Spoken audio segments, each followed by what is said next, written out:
Hey, I'm Ryan, and I'm making Colorful Katana, a colorful Samurai Champloo-inspired action game. If the game looks cool to you, do me a big favor and wishlist Colorful Katana on Steam. It really does help. But enough shilling my game, we have some important business to attend to. Last video I showed off the new Fox Cult enemies and their cave lair. I'll get to the Fox Cult boss in a minute, but before that, I decided to give the Fox Cave a little makeover and add crystals lining the floor and walls in order to make the environment a tad more lively. But wait, that's not all. These crystals have a special property in which they react to vibrations, specifically parry vibrations. On a successful parry, our new surrounding cave crystals change color, providing some colorful chaos to the already kinetic combat. Besides that, I made the cave a richer blue color and adjusted a lot of the lighting. Let me know what you think of all the changes. That's all well and good, and I'm definitely happy with the visuals for now, but there is something still missing from our Fox Cult.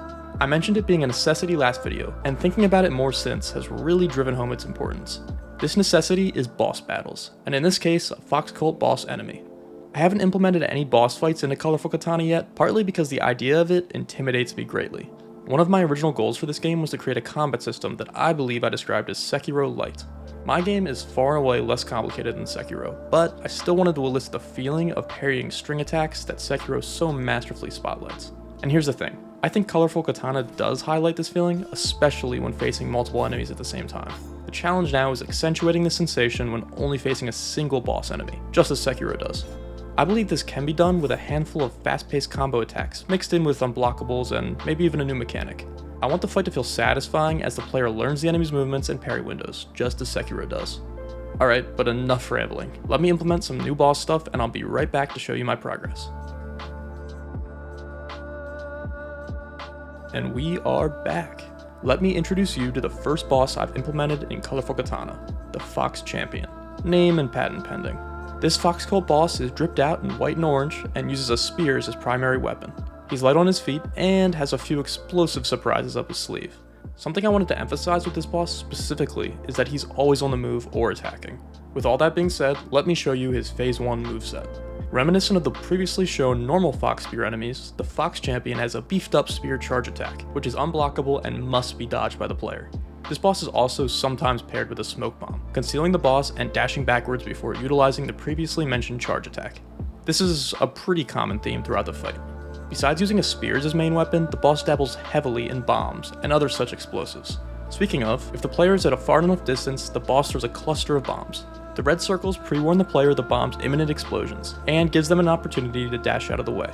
The Fox Champion also has the ability to combine this with the smoke bomb and backwards dash in order to create distance from the player. Moving on, the boss has another unblockable attack during his first phase, this one being where he jumps up into the air, pauses for a moment, and then quickly slams the player and ground on the way down. Similarly to the bomb warnings, a large red circle indicates where the player should not be standing on the champion's way down. And for the time being, that's it for unblockable attacks. Now let's move on to some blockable combo attacks. I decided to implement a handful for the sake of variety during the fight. In case you're new to Colorful Katana, when an enemy does a combo or string of attacks, the player must parry every single one of them to cause a stagger. If the player is unable to parry every attack in a combo, then there is no stagger. It's that simple. These combos are longer and a little more difficult timing-wise than any of the previous enemies, which I think for a boss makes logical sense.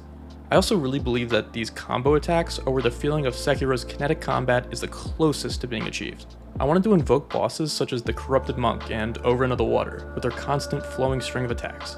Those type of Sekiro bosses were always the most fun, in my humble opinion. Totally unrelated, but I think the ever-changing crystals provides an additional colorful gimmick to the fight, which makes it really stand out. Make sure to let me know in the comments how you think the lighting and visuals of the boss arena are as well. It's quite simple at the moment, but I don't think that's a bad thing necessarily. I wanted to give off the cavey vibes, but with a more sanctuary-esque twist. It's also much easier to see the boss and his attacks in a more well-lit environment, so that was definitely a part of my decision. If you have any ideas, let me know. But anyways, you'll stagger the Fox Champion enough, hit him with a few well-timed sword slices, and he'll scream and transition into his second phase. The second phase decreases his time between attacks, as well as introduces a few new attacks into the mix. For one, his jump attack is now one in which he jumps into the air and throws a myriad of bombs the player must dodge, before coming down from the sky like a missile. A general rule of thumb for this boss is that in his second phase, there will be more bombs. For example, he now does a flying backflip and throws bombs, which is pretty sweet. His bomb attack from the first phase now has even more bombs as well. I also added one more combo attack to parry in this phase, with the timings being a little more difficult than the phase 1 counterparts. Here's a quick little overall taste of what the fight will look like.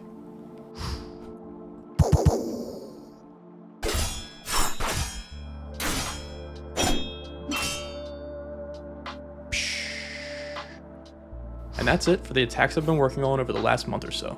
I still have some work to do, but I'm overall pretty happy with the way the Fox Champion fight feels. It's not quite Sekiro level, but I think I've achieved the feeling of Sekiro Light, which was my initial goal.